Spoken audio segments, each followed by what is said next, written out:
नमस्कार दोस्तों, स्वागत है आप सभी का कहानी के एक और नए एपिसोड में। तो चलिए शुरू करते हैं। तारीख थी 27 मार्च 2026। रात के करीब 1:30 बजे का वक्त था। मेरठ में रहने वाला एक शख्स 6 मार्च को अपनी ड्यूटी से घर वापस आया और 2 अप्रैल को उन्हें वापस जाना था। फैमिली के सभी लोग उनके आने की वजह से बहुत खुश थे, लेकिन 27 मार्च की रात को जब वो अपने बेडरूम में सो रहे थे, तब अचानक आधी रात को उनके कमरे से एक गोली चलने की आवाज़ आती है। और अगले दिन यानी 28 मार्च को जब उसकी माँ अपने बेटे के कमरे में जाती है तो वहाँ पर उनकी बॉडी दिखाई देती है। लेकिन सवाल यह उठता है कि आखिर उन्हें यह गोली मारी किसने और क्यों। नयन सिंह, जिनकी उम्र करीब 35 साल के आसपास है, नयन सिंह अपने परिवार के साथ मेरठ के धनपुर गांव में रहा करते थे।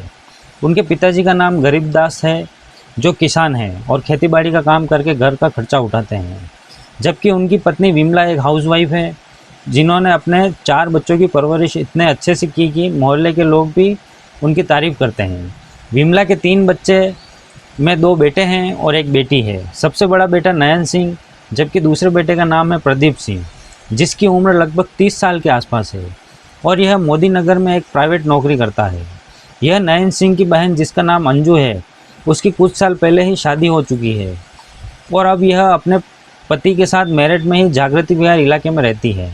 अंजू अपने 2 भाइयों से बहुत प्यार करती है, लेकिन वह सबसे ज़्यादा करीब नयन सिंह के थी, जो अपनी बहन की हर ख्वाहिश को पूरा करते थे। अब क्योंकि अंजू घर में इकलौती बेटी थी, तो उसकी शादी में किसी चीज़ की कोई कमी नहीं छोड़ी गई थी।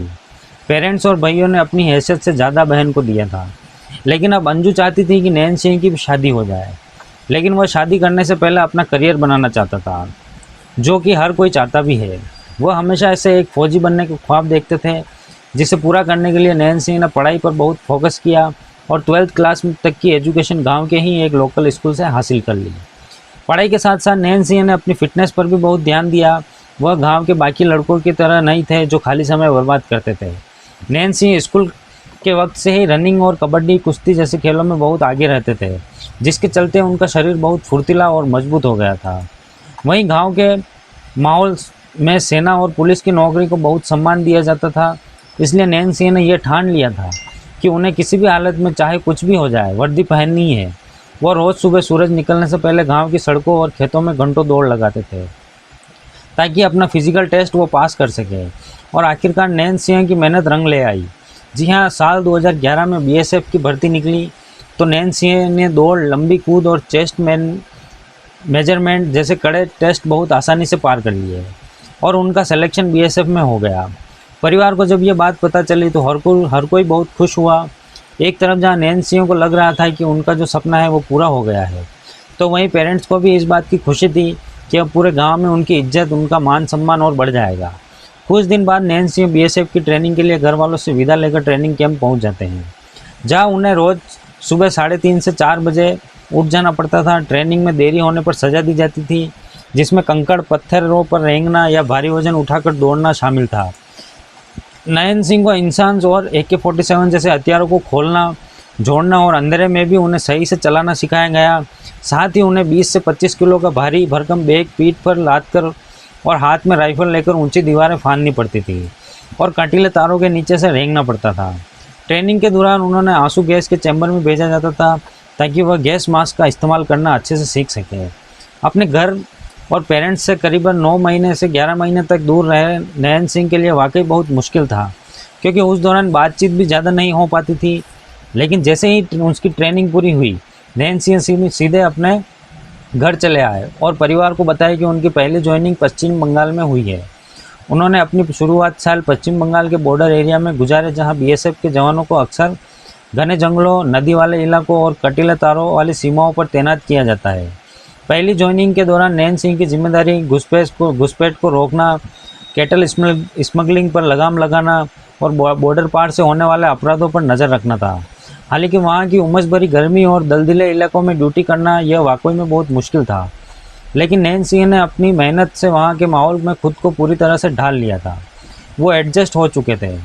इधर परिवार अब उनकी शादी करना चाहता था, क्योंकि बेटा सेटल हो चुका था।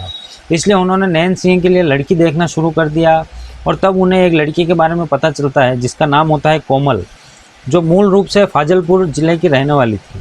कोमल ज़्यादा पढ़ी लिखी तो नहीं थी, लेकिन वह घर के कामों को संभालने में बहुत अच्छी थी। इसलिए परिवार ने कोमल को अपनी बहू बनाने का फैसला कर लिया और साल 2012 में नैन्सी और कोमल की शादी हो जाती है। एक तरफ जहां कोमल दुल्हन के लिबास में है, तो वहीं नैन्सी भी सर पर पगड़ी पहन रखे हैं। दोनों काफ़ी अच्छे लग रहे हैं और अपनी ज़िंदगी की यहाँ से नई शुरुआत करने वाले थे। पूरे परिवार में खुशी का माहौल था और सभी नई बहू के आने पर उसका धूमधाम से स्वागत करते हैं। सब लोग बहुत खुश थे। कोमल आते ही पूरे घर की रिस्पॉन्सिबिलिटी अपने कंधों पर उठा लेती है और किसी को भी कोई शिकायत का मौका नहीं देती है। कुछ दिन तक साथ रहने के बाद नैन्सी वापस अपनी ड्यूटी पर चले जाते हैं और साल में सिर्फ 2 या 3 बार ही कुछ दिनों के लिए अपने घर वापस आते थे। हालांकि उनकी कोमल से बातचीत हर रोज़ होती थी। इस तरह वक्त आगे बढ़ता है और कोमल ने नैन्सी ने 2 बच्चों के पेरेंट्स बन जाते हैं, जिसमें एक बेटी थी और एक बेटा था। परिवार में सब कुछ ठीक चल रहा था। इसी दौरान आता है साल 2026। नैन्सी अपने चचेरे भाई की शादी में शामिल होने के लिए बीएसएफ से ऑफिशियली लीव लेते हैं और 6 मार्च को पश्चिम बंगाल के मालदा से अपने गांव धनपुर आ जाते हैं, जहां उन्हें देखते ही पेरेंट्स के चेहरे पर मुस्कुराहट आ जाती है, जबकि बच्चे भी कई महीनों बाद नैन्सी को देखकर काफ़ी खुश होते हैं। नैन्सी को 2 अप्रैल को वापस ड्यूटी पर जाना था, इसलिए वह अपने बच्चों के साथ ज़्यादा से ज़्यादा वक्त गुजारते हैं। लेकिन 27 मार्च की दोपहर अचानक नैन्सी का कोमल से किसी बात पर झगड़ा हो जाता है, जिस वजह से वह गुस्से में अपने बच्चों को लेकर मायके चली जाती है। अब घर में बस नैन्सी थे, जबकि उनकी माँ अपनी बेटी अंजू के ससुराल गई हुई थी और नैन्सी के पिता खेत में थे, जो आज रात खेत में ही सोने वाले थे। इसलिए नैन्सी भी अपने बेडरूम में जाते हैं और आराम से वहाँ सो जाते हैं। लेकिन यहाँ से कहानी बदल जाती है। अचानक देर रात करीब 2 बजे के इस घर में गोली के चलने की आवाज़ आती है, पर रात का वक्त होने की वजह से कोई भी इस बात पर ध्यान नहीं देता। जिन लोगों के कानों तक ये आवाज़ पहुँचती भी है तो उन्होंने इसे इग्नोर कर दिया, क्योंकि कोई सोच ही नहीं सकता था कि किसी के घर में गोली चल सकती है। अब सुबह हो जाती है और पिता जैसे ही खेत से वापस आते हैं तो देखते हैं कि नैन्सी अभी तक अपने कमरे से बाहर नहीं आए हैं। उन्हें लगता है कि बेटे को आराम करना देना चाहिए, इसलिए वह उन्हें उठाते भी नहीं हैं। दोपहर के वक्त नैन्सी की माँ अंजू घर पर वापस आती है और घर में सन्नाटा देखकर जब नैन्सी के कमरे में दाखिल होती है तो उनके पैरों तरह ज़मीन खिसक जाती है, क्योंकि बेड पर नैन्सी की बॉडी पड़ी हुई थी, जिनके सर पर गोली मारी गई थी। यह देखकर माँ चीखना चिल्लाना शुरू कर देती है और मदद के लिए पड़ोसियों को बुलाती है, जो यहाँ आकर नैन्सी को उठाते हैं और उन्हें हॉस्पिटल लेके जाते हैं। लेकिन तब तक बहुत देर हो चुकी थी, इसलिए डॉक्टर उन्हें बता देते हैं कि अब ये इस दुनिया में नहीं रहे। अब पुलिस को भी इस वारदात की जानकारी दी जाती है। पुलिस बिना टाइम गंवाए फ़ौरन घर पहुंच जाती है, जहां पर नैन्सी का परिवार फूट फूट कर रो रहा था। वहीं कोमल को जब पता चलता है कि उसके हस्बैंड हैं, यानी कि नैन्सी इस दुनिया से चल बसे हैं, तो वो अपने दोनों बच्चों को लेकर मायके से ससुराल आ जाती है और ज़ोर ज़ोर से वहाँ भी रोना शुरू कर देती है। ससुराल वाले किसी तरह कोमल को संभालने की कोशिश करते हैं, लेकिन उसे नैन्सी के जाने का गहरा सदमा लगता था। लेकिन अब सवाल यह उठता है कि आखिरकार नैन्सी को मारा किसने और क्या वजह थी। यह बात देखिए पुलिस भी जानना चाहती थी, इसलिए वह घर वालों से पूछती है कि क्या उन्होंने किसी बात पर डाउट है। तो वह अपने पड़ोसियों का नाम लेते हैं और पुलिस को बताते हैं कि उनके पड़ोसियों में रहने वाला महेश के साथ ज़मीन की जो बाउंड्री है उसको लेकर काफ़ी टाइम से झगड़ा चल रहा था। कुछ दिन पहले महेश की नैन्सी के परिवार के संग यहाँ तक कि कहासुनी भी हो गई थी और महेश ने देख लेने की धमकी भी दी थी। इसलिए गरीबदास को लगता है कि शायद इसी रंजिश के चलते वह महेश ने अपने तीनों बेटों के साथ मिलकर नैन्सी को गोली मार दी है।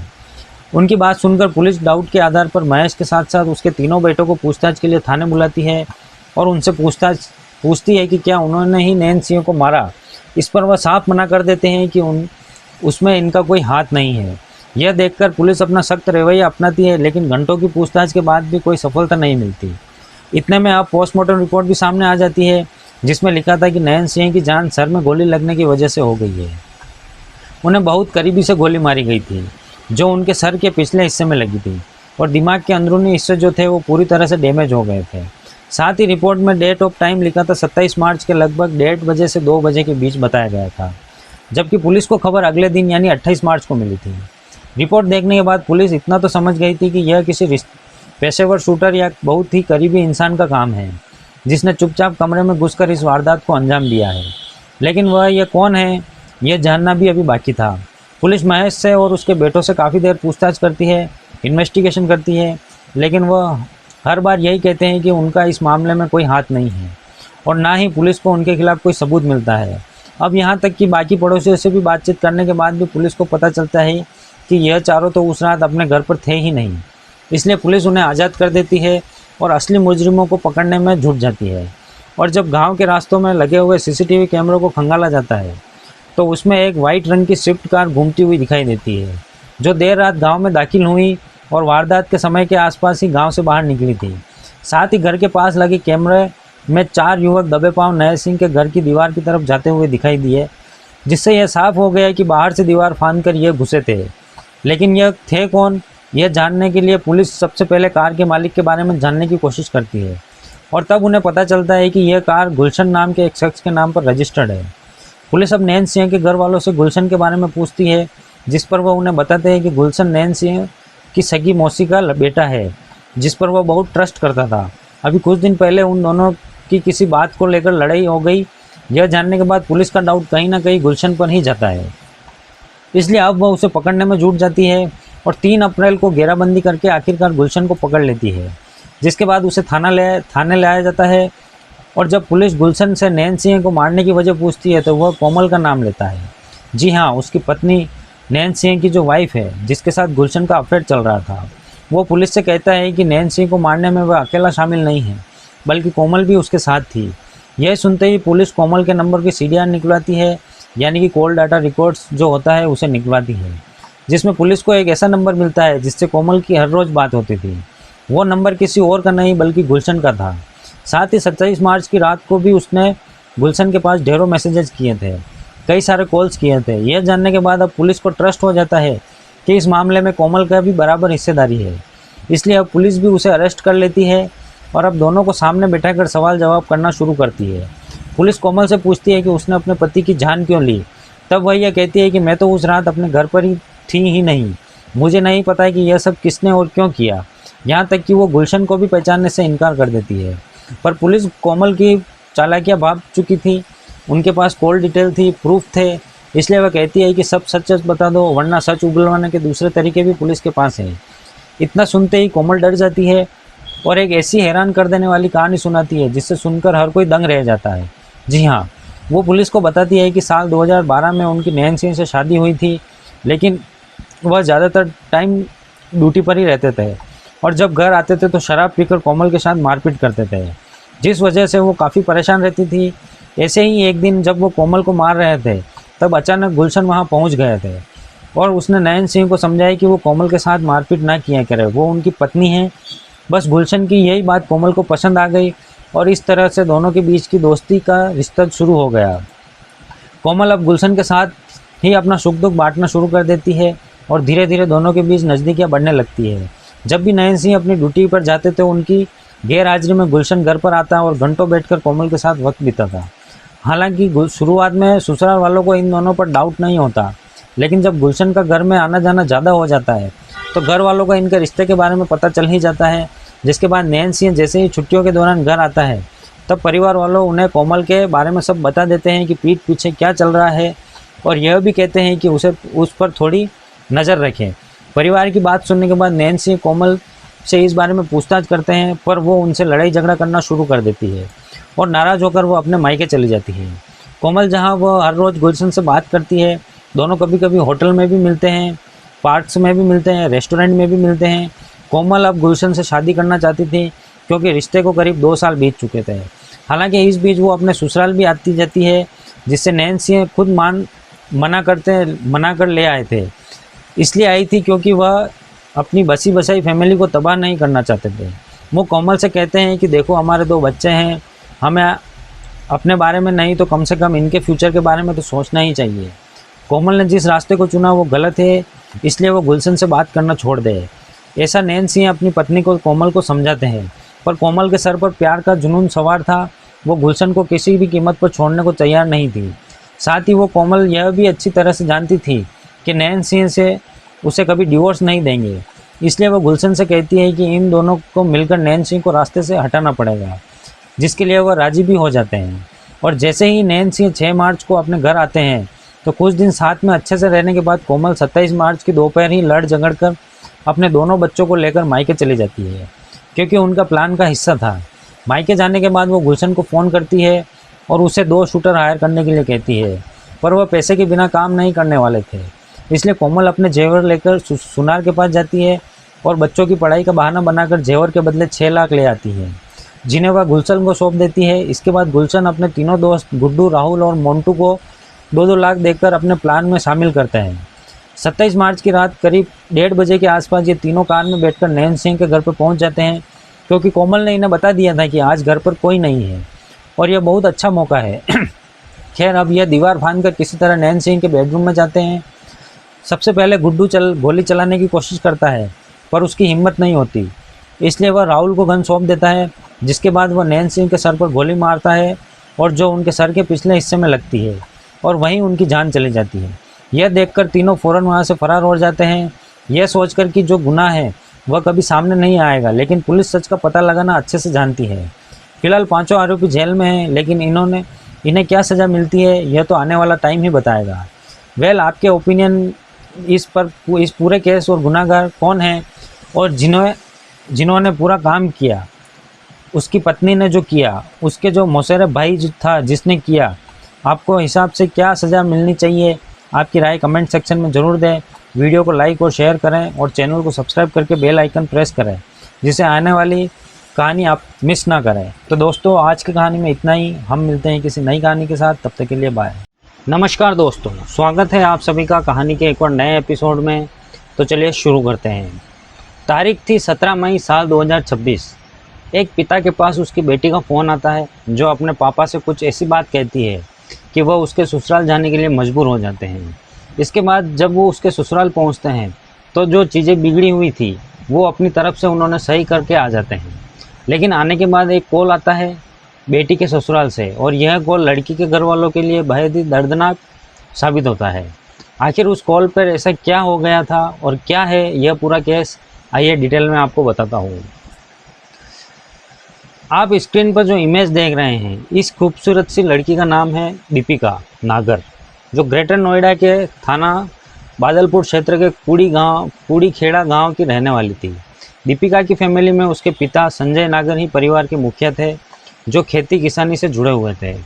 उन्हें पूरे गांव में एक बेहद सीधे, संस्कारी और प्रोग्रेसिव सोच वाले पिता के रूप में देखा जाता था, जिन्हें समाज की परवाह न करते हुए अपनी दोनों बेटियों दीपिका और सारिका को खुलकर जीने की आस दी थी और उन्हें अच्छे स्कूल में पढ़ाया लिखाया।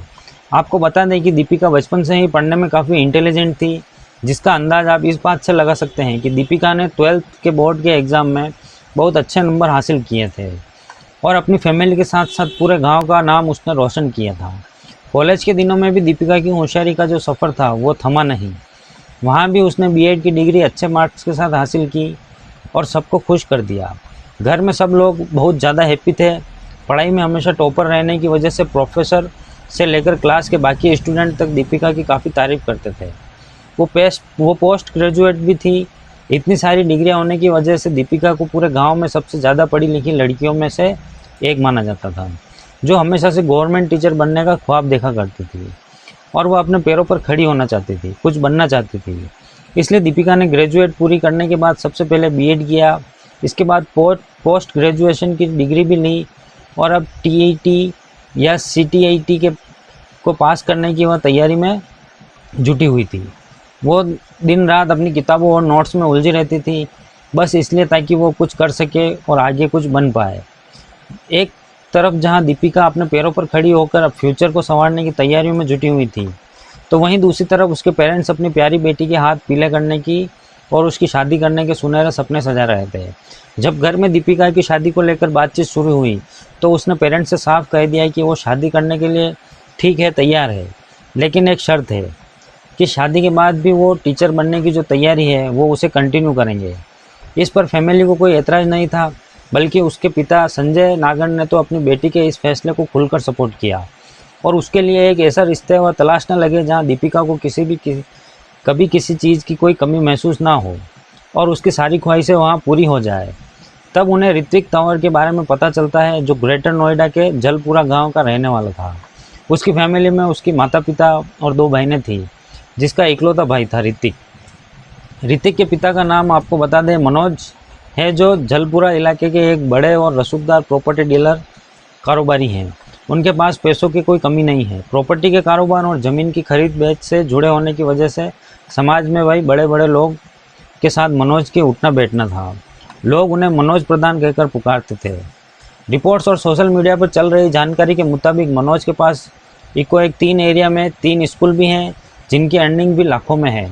उनके घर के बाहर हमेशा महंगी गाड़ियाँ खड़ी रहती है और साथ ही एक आलीशान 3 मंजिल का घर भी था और कई जगह प्रॉपर्टी भी है। आपको बता दें, ऋतिक भी अपने पिता के साथ ही उनका काम जो है वो संभाला करता था। वह ज़मीनों की खरीदे बेच, साइट विजिट, डील्स फाइनल करने का पूरा काम देखता था। परिवार के पास जो स्कूल्स हैं उनकी ज़मीनी कमान और मैनेजमेंट संभालने में भी ऋत्विक अपने पिता का हाथ बटाता था, जिस वजह से प्रॉपर्टी मार्केट और रसूखदार लोगों के बीच उनकी काफ़ी अच्छी जान पहचान हो गई थी। अब क्योंकि वो घर का इकलौता वारिस था तो उसके नाम करोड़ों की प्रॉपर्टी थी। और सबसे बड़ी बात कि ऋत्विक एक एजुकेटेड लड़का था। दीपिका की फैमिली को लगा कि भाई अगर हमारी बेटी की शादी इस घर में हो जाती है तो वो एक अच्छी फैमिली तो है ही और उसके सपनों को वो लोग समझ पाएंगे। वो टीचर बन सकेगी, वो लोग उसका साथ देंगे और पढ़ाई में किसी भी तरह की कोई रुकावट नहीं होगी। इसलिए दीपिका के परिवार ने ऋतिक के पेरेंट्स से बात की और आपसी राजामंदी से दोनों का रिश्ता जो था वो तय हो गया। रिपोर्ट्स में ऐसा बताया जा रहा है कि ऋतिक रिश्ता तय करने से पहले संजय नागर ने ससुराल वालों के सामने अपने दिल की बात रखी और अपनी बेटी के सपनों का जिक्र करते हुए कहा कि बेटी की शादी के बाद वो नौकरी करना चाहती है।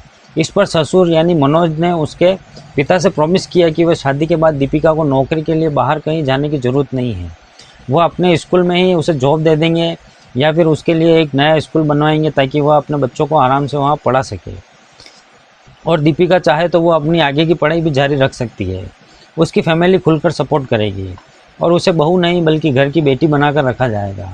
जब क्योंकि दीपिका के ससुर खुद आगे बढ़कर बहू के लिए स्कूल बनवाने का वादा कर रहे थे तो भला दीपिका के पेरेंट्स कैसे उनकी बात का यकीन ना करते हैं। उन्हें लगा कि अपनी बेटी की किस्मत का ताला खुल गया है। इसी वादे के भरोसे 11 दिसंबर 2024 को दीपिका और ऋतिक के शादी के संबंध में बन गए। संजय अपनी बेटी की शादी में किसी तरह की कोई कसर नहीं छोड़ना चाहता था, जैसे कि कोई भी बाप नहीं चाहता। उन्होंने भी इस शादी को अच्छा बनाने के लिए पैसों का पानी की तरह बहाया।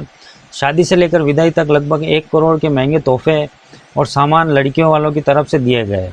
यह सोचकर कि बेटी एक अच्छे घर में जा रही है, संजय ने अपनी हैसियत से ज़्यादा अपनी बेटी दीपिका को दिया था। एक इंटरव्यू में उन्होंने खुद यह बात बताई कि उन्होंने दहेज में एक स्कॉर्पियो कार दी थी, साथ ही कन्यादान में 5.5 लाख, लगन पर 2.5 लाख, 1.5 लाख चिट्ठी पर और 2.5 लाख गोद भराई पर और बाकी रस्मों पर भी खुलकर पैसा खर्च किया था। इतना ही नहीं, लगभग करीब आधा किलो गोल्ड और 2.5 से 3 किलो चांदी के जेवर भी दिए गए थे। संजय ने अपनी प्यारी बेटी को बड़े ही अरमानों के साथ 11 दिसंबर 2024 को विदा किया था।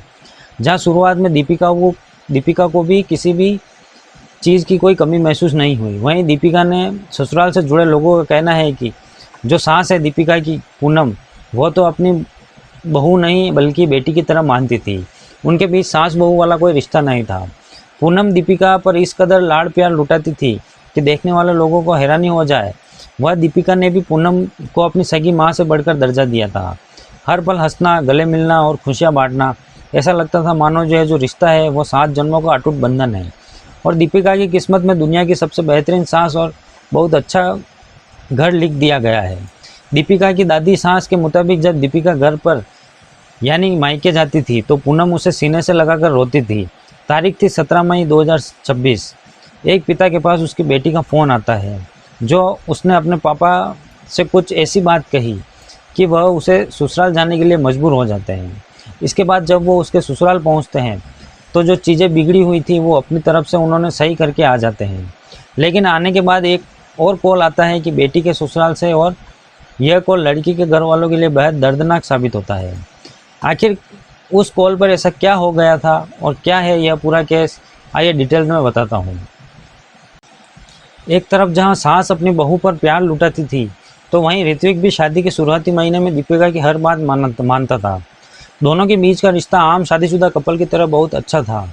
वो दीपिका की छोटी से छोटी पसंद और नापसंद का ख्याल रखा करता था और उसे पूरा टाइम देता था। दोनों अक्सर बाहर घूमने जाते थे, क्वालिटी टाइम साथ में स्पेंड करते थे। सोशल मीडिया या रिश्तेदारों के सामने वह एक परफेक्ट कपल की तरह नजर आते थे। जो एक दूसरे के साथ काफ़ी हैप्पी थे। दीपिका अक्सर ऋतिक के साथ अपनी प्यार भरी वीडियो सोशल मीडिया पर भी शेयर किया करती थी। दीपिका की ज़िंदगी में सब कुछ ठीक चल रहा था, एकदम बढ़िया। लेकिन 17 मई साल 2026 को अचानक दीपिका ने अपने पापा के पास फ़ोन किया।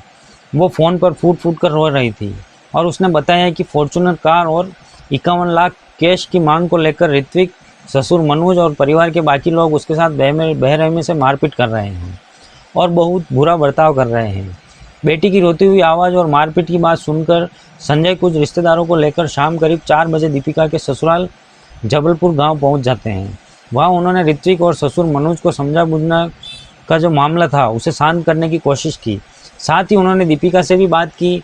वह इस विवाद को यहीं ख़त्म करना चाहते थे ताकि बेटी का घर जो है वह बचा रहे। संजय के मुताबिक उस वक्त दीपिका काफ़ी घबराई हुई थी और डरी भी हुई थी। उन्हें लगा कि समझाने का जो मामला है वह शांत हो जाएगा, इसलिए वह दीपिका को वापस अपने घर नहीं लाए, बल्कि उससे कहा कि वह बैठकर ससुराल वालों की मांगों को पूरा करने का कोई रास्ता निकालेंगे। और शायद यही संजय की सबसे बड़ी भूल थी, क्योंकि जब उन्होंने देख लिया था कि उनकी बेटी उस घर में खुश नहीं है, यह सारी चीज़ें हो रही है, उसे टॉर्चर किया जा रहा है, उसके मुताबिक तो संजय को उससे समझने के बजाय उसने अपने घर पर लाना चाहिए था और फिर बैठाकर उसके ससुराल वालों से बात करनी चाहिए थी। लेकिन वो बेटी का घर बर्बाद ना हो, इस डर से उसे वहीं छोड़ा है। रात को करीब 10:30 बजे वो अपने घर पर पहुंचे और थोड़ी देर बाद जो ससुर थे मनोज, उन्होंने संजय को फ़ोन किया और कहा कि दीपिका तीसरी मंजिल की छत से गिर गई है और उसे ग्रेटर नोएडा के एक हॉस्पिटल हम लेकर जा रहे हैं। यह सुनते ही संजय के पैरों तले ज़मीन खिसक जाती है और वह तुरंत ही अपने छोटे भाई हितेश नागर को फ़ोन करके उन्हें पूरी बात बता देता है। जिसके बाद हितेश, संजय की पत्नी और उसका बेटा ये चारों हॉस्पिटल पहुंच जाते हैं, जहां जाने के बाद उन्हें पता चलता है कि दीपिका अब इस दुनिया में नहीं है। उनकी लाडली बिटिया अब चल बसी है। हितेश नागर के मुताबिक दीपिका का हॉस्पिटल आने से पहले ही जान चली गई थी, जिस वजह से उसका इलाज नहीं किया गया और जब वह पहुंचे तो उन्हें अपनी बेटी को इस हाल में मिली। अपनी बेटी को खोने के बाद घर वालों ने 18 मई 2026 को ग्रेटर नोएडा के इको 3 पुलिस स्टेशन में ससुराल वालों के खिलाफ FIR दर्ज करा दी। इस दौरान संजय ने साफ कहा कि दीपिका को एक सोची समझी साजिश के तहत छत से नीचे फेंका गया है।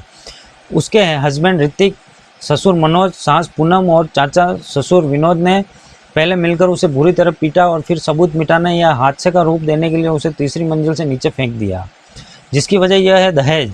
दरअसल दीपिका के घर वालों का कहना है कि शादी के 2 से 4 दिन ऋतिक और उसकी फैमिली ने दीपिका को टॉर्चर करना शुरू कर दिया था। शादी में 1 करोड़ का सामान और स्कॉर्पियो देने के बाद भी ससुराल वाले खुश नहीं थे। वो लगातार 51 लाख कैश और एक फॉर्च्यूनर कार की दीपिका पर दबाव बना रहे थे। यहाँ तक कि शादी के कुछ महीने बाद से ही दीपिका को हर त्यौहार और रस्म पर मायके से सोने के जेवर लाने के लिए मजबूर किया जाता था। मना करने पर उसके साथ बहुत बुरा सलूक किया जाता था, मारपीट की जाती थी। ऋतिक और मनोज का कहना था कि हमारे समाज में देखिए बहुत बड़ा स्टेटस है, हमें दहेज में स्कॉर्पियो गाड़ी नहीं बल्कि फॉर्च्यूनर कार और 51 लाख कैश चाहिए। इसके अलावा जिस ससुर ने शादी से पहले दीपिका के लिए स्कूल बनवाने का वादा किया था, उसी परिवार ने शादी के कुछ महीने बाद दीपिका की पढ़ाई और करियर पर पूरी तरह रोक लगा दी थी। उसके घर के कामकाजों में उलझा कर रखे जाने लगा था। इस बात का खुलासा खुद संजय नागर ने यानी उसके पिता ने, लड़की के पिता ने एक इंटरव्यू के दौरान किया है।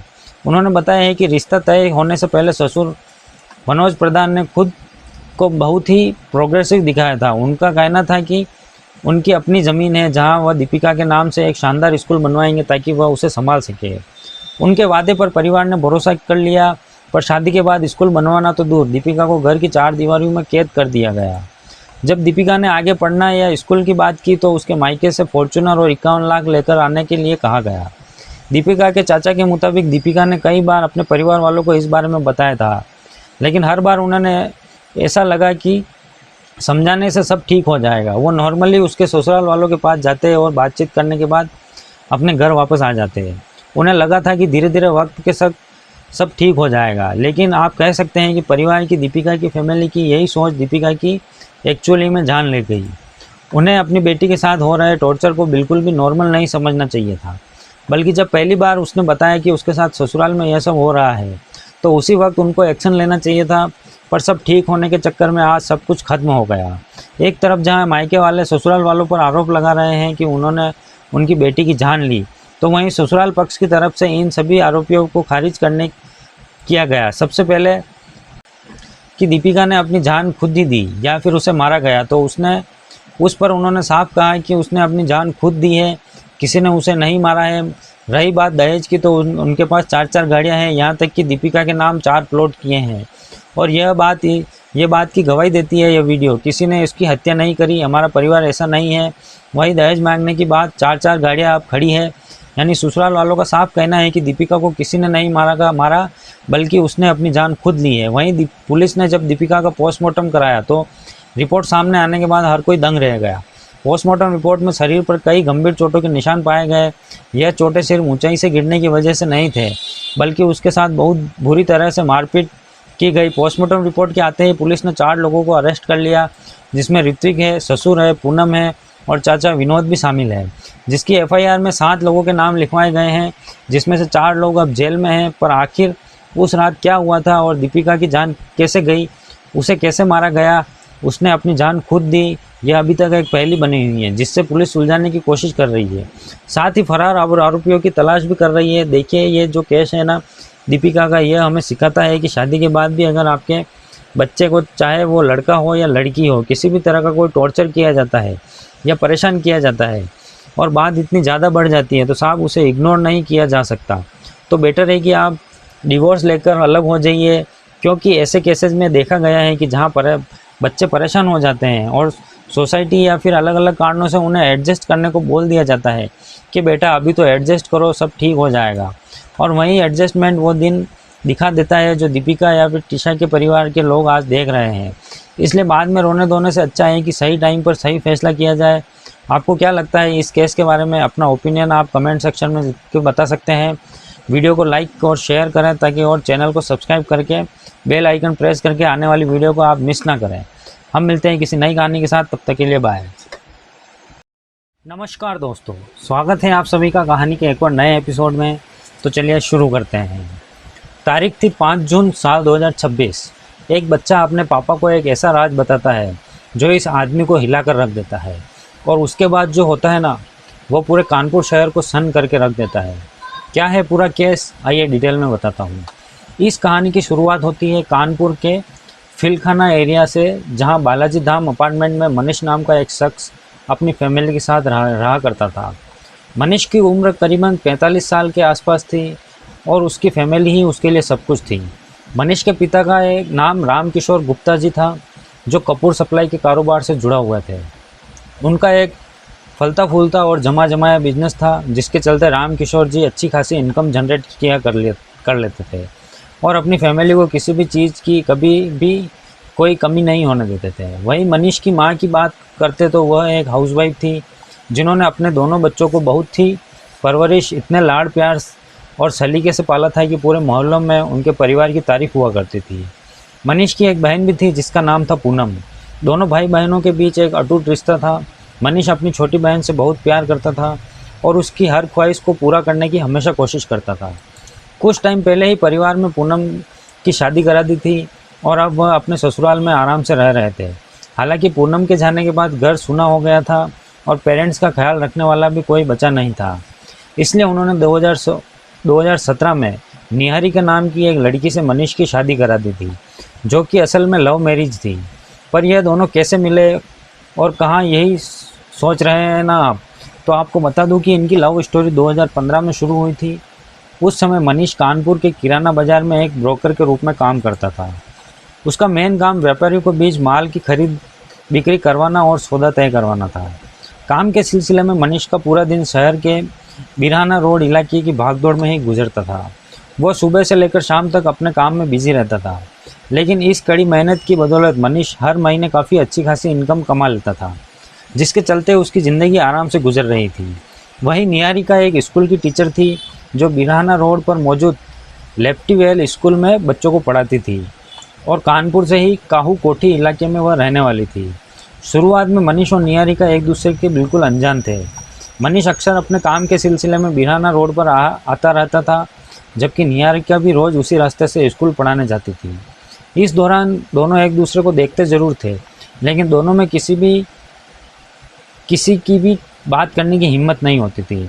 पर एक दिन निहारिका और मनीष का आमना सामना हो गया। और हिम्मत करके दोनों ने एक दूसरे से बात की। पहले ही मुलाकात में निहारिका की सादगी देखकर मनीष पर उसका दिल हार बैठा, जबकि निहारिका भी उसके सीधे बिहेवियर की वजह से उसकी तरफ काफ़ी अट्रैक्ट हो गई। दोनों के बीच बातचीत का सिलसिला शुरू हुआ और जो जल्द ही गहरी दोस्ती में बदल गया। निहारिका और मनीष एक दूसरे को अपनी पसंद नापसंद बताने लगे और छुट्टी के बाद दोनों अक्सर मिला भी करते थे। मनीष अपने बिजी शेड्यूल में से निहारिका के लिए टाइम ज़रूर निकालता था और उसकी यह बात निहारिका को भी काफ़ी बहुत पसंद थी। इसी तरह वक्त गुजरता गया और कब यह दोस्ती गहरे प्यार में बदल गई, दोनों को खुद भी पता नहीं चला। अब हालात ये थे कि अगर किसी दिन इनकी मुलाकात नहीं होती तो इन्हें ऐसा लगता था कि पूरा दिन जैसा इनकम्प्लीट सा है। मनीष के लिए निहारिका काफ़ी इम्पोर्टेंट हो चुकी थी और दोनों को यह एहसास हो चुका था कि वह एक दूसरे के बिना अपनी इस ज़िंदगी को इमेजिन नहीं कर सकते। इसलिए निहारिका और मनीष ने यह डिसीजन लिया कि वह इस रिश्ते को सिर्फ दोस्ती तक नहीं रखेंगे, बल्कि हमेशा हमेशा के लिए एक दूसरे को अपनी ज़िंदगी में शामिल करेंगे। जब दोनों ने यह पक्का फैसला कर लिया कि उनके शादी करनी है, तो अब सबसे बड़ा सवाल यह था कि वो अपने पेरेंट्स को इस बारे में कैसे बताएं। लव मैरिज को लेकर दोनों के ही मन में थोड़ी सी घबराहट और डर ज़रूर था। इन्हें ऐसा लग रहा था कि पता नहीं परिवार वाले इस रिश्ते को एक्सपेक्ट करेंगे या नहीं, पता नहीं कैसा रिक्वेस्ट करेंगे। लेकिन दोनों ने तय किया वह झूठ बोलना या भागने के बजाय पूरी इज्जत के साथ अपने पेरेंट्स के सामने अपने जो दिल की बात है उसे रखेंगे।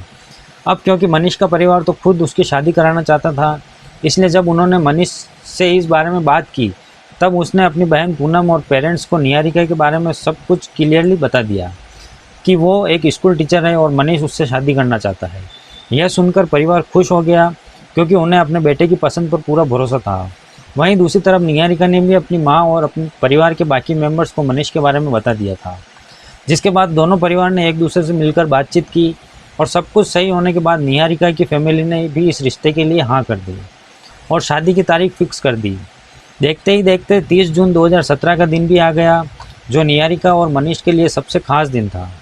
हिंदी रीति रिवाजों के मुताबिक इनकी शादी खूब धूमधाम से हुई और एक दूसरे को अपनी ज़िंदगी में शामिल करने की खुशी दोनों के चेहरों पर साफ झलक रही थी।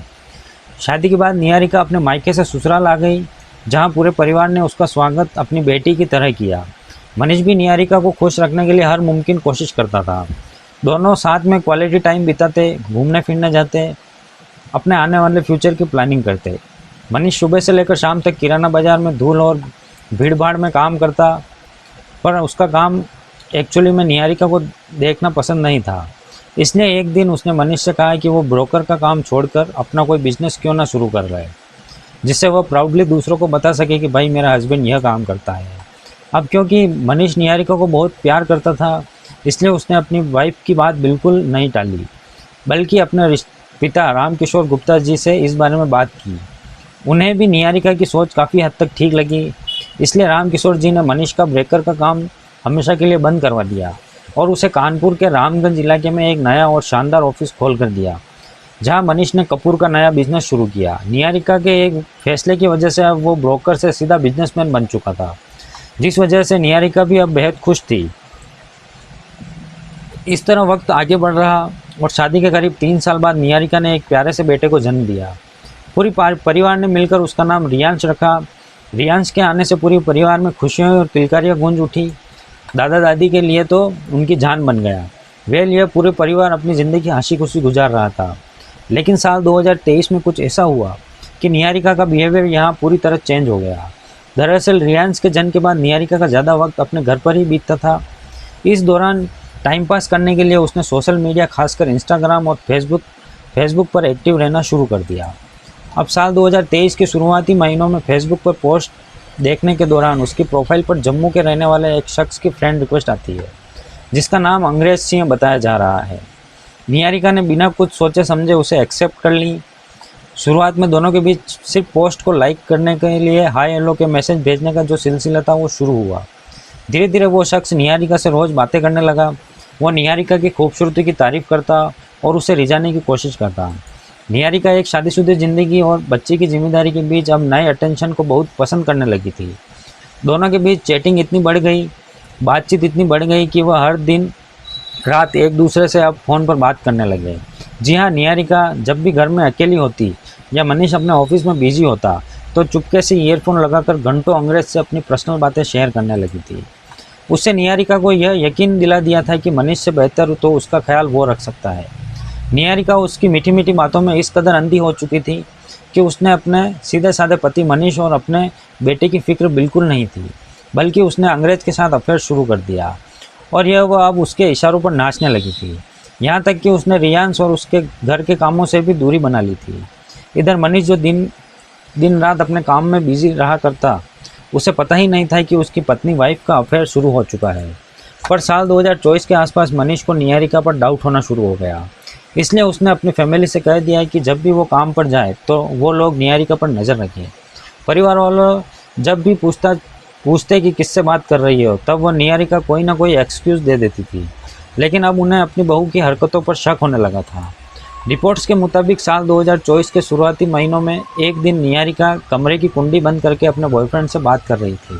तभी मनीष ने बिना बताए अचानक कमरे में एंट्री की। उसे देखते ही निहारिका बिल्कुल हड़बड़ा गई।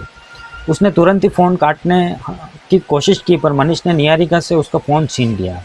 जब उसने व्हाट्सएप, इंस्टाग्राम की चैट और कॉल लॉग्स को खंगाला तो उसके होश उड़ गए, क्योंकि फ़ोन में बहुत आपत्तिजनक और रोमांटिक चैट्स मौजूद थी जो निहारिका ने अपने बॉयफ्रेंड के साथ की थी। इसके बाद मनीष ने कॉल डिटेल्स चेक की तो उसे पता चला कि निहारिका आधी आधी रात तक और मनीष के काम पर जाने के बाद घंटों वीडियो और ऑडियो कॉल पर भी बात करती है। यह देखकर उसका भरोसा बिल्कुल चकनाचूर हो गया। मनीष को यकीन नहीं हो रहा था कि जिस लड़की के लिए अपना करियर तक बदल दिया, वही उसे धोखा दे रही है। जब मनीष ने निहारिका से इस बारे में पूछा तो वो बहाने बनाने लगी। सबूत इतने पक्के थे कि वह इनकार नहीं कर पाई। अब यहीं से मनीष ने उस पर सख्त पाबंदियां लगाने शुरू कर दी। उसने निहारिका से साफ कहा कि उसे इस लड़के से तुरंत ही रिश्ता तोड़ना होगा, लेकिन निहारिका इस बात के लिए राज़ी नहीं थी, जिस वजह से दोनों में लड़ाई झगड़े फसाद शुरू हो गए। निहारिका सिर्फ मनीष के साथ ही नहीं बल्कि अपने ससुराल वालों के साथ भी बुरा बर्ताव करने लगी थी। रिपोर्ट्स के मुताबिक वह घर में किसी से भी सीधे मुंह बात नहीं करती थी। अगर कोई उसे समझाने की कोशिश करता तो वह लड़ाई झगड़े पर उतारू हो जाती। उसने मनीष के रिश्तेदार या पड़ोसियों से मिलना जुलना भी बंद कर दिया था। वह अपनी एक अलग ही दुनिया में रहने लगी थी। घर में रहने के बावजूद उसका बिहेवियर एक अजनबी या किसी दुश्मन जैसा हो गया था। मनीष जब भी उसका फ़ोन चेक करता या मोबाइल छीनने की कोशिश करता तो निहारिका हाथापाई और तोड़फोड़ पर उतारू हो जाती। यहाँ तक कि ऐसा भी बताया जा रहा है कि निहारिका ने 1.5 साल पहले कानपुर के महिला थाने में मनीष और उसके परिवार के खिलाफ दहेज उत्पीड़न की शिकायत भी दर्ज की थी। हालांकि मनीष और निहारिका की साल 2017 में लव मैरिज हुई थी, इसलिए शादी के वक्त दहेज जैसी कोई बात नहीं थी। लेकिन केस को मजबूत बनाने के लिए निहारिका ने पुलिस से कहा है कि उसके ससुराल वाले उसके मायके वाले से कैश और चमचमाती कार्ड लेने की मांग कर रहे हैं और वह यह मना करती है तो उसे टॉर्चर करते हैं। यह सुनने के बाद पुलिस ने मनीष और उसके पिता राम किशोर जी को थाने बुलाया, जिन्होंने निहारिका के फ़ोन की चैट्स और अफेयर के सारे सबूत पुलिस के सामने रख दिए, जिससे यह साफ हो गया कि विवाद दहेज का नहीं बल्कि एक्स्ट्रा मैरिटल अफेयर का है। जब निहारिका की पोल खुल गई तो उसने पुलिस के सामने ड्रामा किया और मामला शांत करने के लिए कॉम्प्रोमाइज़ करने को रेडी हो गई। पुलिस ने भी उसके 6 साल के बच्चे रियांश का फ्यूचर देखते हुए कानूनी केस को आगे बढ़ाने के बजाय दोनों पक्षों में समझौता कराया और निहारिका को दोबारा मनीष के साथ रहने के लिए घर भेज दिया। लेकिन अब निहारिका का बिहेवियर और भी ज़्यादा बदतर हो चुका था। वो किसी की भी नहीं सुनती थी और हद तो तब हो गई जब 6 से 7 महीने पहले निहारिका घर से भाग गई। दरअसल मनीष और उसके पेरेंट्स ने निहारिका के फ़ोन इस्तेमाल करने और बाहर जाने पर सख्त नज़र रखना शुरू कर दी थी और इन्हीं पाबंदियों से परेशान होकर निहारिका ने घर से भागने का कदम उठाया। वो पूरे 10 दिन तक सिद्धार्थ होटल नवाबगंज में रही। आपको बता दूं, इस बात का खुलासा खुद रामकिशोर गुप्ता जी ने मीडिया इंटरव्यू में किया, जैसा कि आप इस वीडियो में सुन सकते हैं। उसका जब बातचीत करती थी वैसे कभी मिली आई है या मिली नहीं यह नहीं मालूम को, पर एक बार तो भाग चुकी। गंगा बाहर भी पकड़ी गई थी, जो कौन थाने में रिपोर्ट दर्ज है, पकड़ी गई थी और दूसरी बार तो भाग के तो सिद्धार्थ होटल नवाब में रुकी थी 10 दिन तक। पर मनीष ने किसी तरह उसे ढूंढा और घर वापस ले आया, क्योंकि वो अपने बेटे की ज़िंदगी को तबाह नहीं करना चाहता था। पर अब निहारिका के मन में मनीष के खिलाफ नफरत पनप चुकी थी। वो उसके साथ नहीं रहना चाहती थी, जबकि मनीष उसे छोड़ना नहीं चाहता था। इसी बात को लेकर दोनों में रोज़ रोज़ लड़ाई झगड़ा होते थे। अब तारीख आई 5 जून साल 2026, दोपहर का टाइम था। अचानक रियांश अपने पापा के पास गया और बोला कि मम्मी किसी से फ़ोन पर बात कर रही है। वो अक्सर अपनी माँ को फ़ोन पर बात करते हुए देखता था, इसलिए जैसे ही उसने मनीष को यह बताया तो वह सीधा निहारिका के कमरे में गया और उसके हाथ से फ़ोन पर बात करते हुए पकड़ लिया। मनीष ने उसका फ़ोन छीनने की कोशिश की। यह देखकर निहारिका गुस्से से तिलमिला उठी। वो किचन में गई और उसने चाकू उठाया, जिसे उसने 1-2 दिन पहले ही मॉल से खरीदा था। उस टाइम रियांश भी उसके साथ मॉल गया था। अकॉर्डिंग टू रिपोर्ट, निहारिका गुस्से में आ गई और उसने मनीष के ऊपर हमला कर दिया। यह देखकर उसने खुद को बचाने की कोशिश की, अपने दोनों हाथों से चाकू को पकड़ने की कोशिश की, पर निहारिका ने उसके दोनों हाथों को जख्मी कर दिया और फिर मनीष के पेट में एक के बाद एक कई वार किए। यह सब रियांश भी देख रहा था, लेकिन मनीष ने हिम्मत नहीं हारी और पुलिस को कॉल किया और बताया कि उस पर हमला हुआ है। यह सुनते ही पुलिस बिना टाइम गंवाए मनीष के घर पहुंच गई और उसे फ़ौरन ही हॉस्पिटल ले गई। जबकि कुछ रिपोर्ट्स में ऐसा भी बताया जा रहा है कि मनीष खुद ही जख्मी हालत में बेटे को लेकर फिलखाना थाने में पहुंचा था और पुलिस को बताया था कि उसकी वाइफ निहारिका ने उस पर चाकू से वार किया। साथ ही रियांश ने भी अपनी मां के खिलाफ गवाही दी है, जिसके बाद पुलिस मनीष को लेकर तुरंत ही नज़दीकी हॉस्पिटल पहुंच जाती है, जहां से उसे हैलेट हॉस्पिटल रेफर कर दिया गया। जबकि पुलिस की दूसरी टीम निहारिका को हिरासत में लेने के लिए उसके घर गई। उस वक्त वह घर पर ही मौजूद थी, जिसके बाद पुलिस ने उसे अरेस्ट किया और पुलिस स्टेशन ले आए।